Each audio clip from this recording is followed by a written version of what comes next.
Subject plus do, অর্থাৎ কোনো কিছু করা, কোনো কিছু করা। এখানে ডু বলতে কি বোঝানো হয়েছে? ভার্বের বেস ফর্ম। তুমি কি ভাব চেনো? মনে করো ভাব চেনো, তো তার বেস ফর্ম V1 ফর্ম। ওকে, তাহলে V1। এখন যদি বলে আমি হাসি, আমি কান্না করি, আমি অনুমতি দেই, তাহলে এই জাতীয় ওয়ার্ডগুলো কোনো কিছু করা বোঝানো হয়, কোনো কিছু করা। এখন দেখো, আমি তাকে আক্রমণ করি, আমি তাকে আক্রমণ করি, এই বাক্যটা খেয়াল করে দেখো কোনো কিছু করা বুঝেছে কি না। হ্যাঁ, অবশ্যই বুঝিয়েছে। আমি আক্রমণ করি, সাবজেক্টকে আমি, তাহলে কী হবে? আই, এবং কি তারপর ডু, ভার্বের বেস ফর্ম, অর্থাৎ কী করা? আক্রমণ করা। দেখবে অ্যাটাক, আই অ্যাটাক কিসে? তাকে, হিম, আই অ্যাটাক হিম। দেখো আমি তাকে আক্রমণ করি, কী হয়?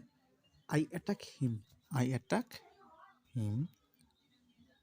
এবং তুমি আমাকে অনুমতি দাও, এখানে কি বলা হয়েছে দেখো, কোনো কিছু দেওয়া, করাই তো বোঝায় নাকি? তুমি, ইউ, অনুমতি দাও, লেট কাকে? আমাকে, মি, ইউ লেট মি, তুমি আমাকে অনুমতি দাও। এখন বললাম তুমি ঘুমাতে যাও, তুমি ঘুমাতে যাও, তো কি হবে? ইউ, যাওয়া, গো, ইউ গো, ঘুমাতে, to sleep, you go to sleep. এখন যদি বলি আই ড্রিঙ্ক ওয়াটার, এখন দেখো কি দেওয়া আছে? I drink water, I drink water, এর মানে কি? আমি পান করি পানি, আমি পানি খাই। খেয়াল করো, আই, তাহলে আমি পানি খাই, কি? Drink or water, I drink water. এখন আরেকটা বাক্য গেছে, তারা নামাজ পড়ে, কারা? তারা, দে নামাজ পড়ে কি? পারফর্ম, নামাজ কি? সালাত, পারফর্ম সালাত। তাহলে আমাদের নিয়ম কি?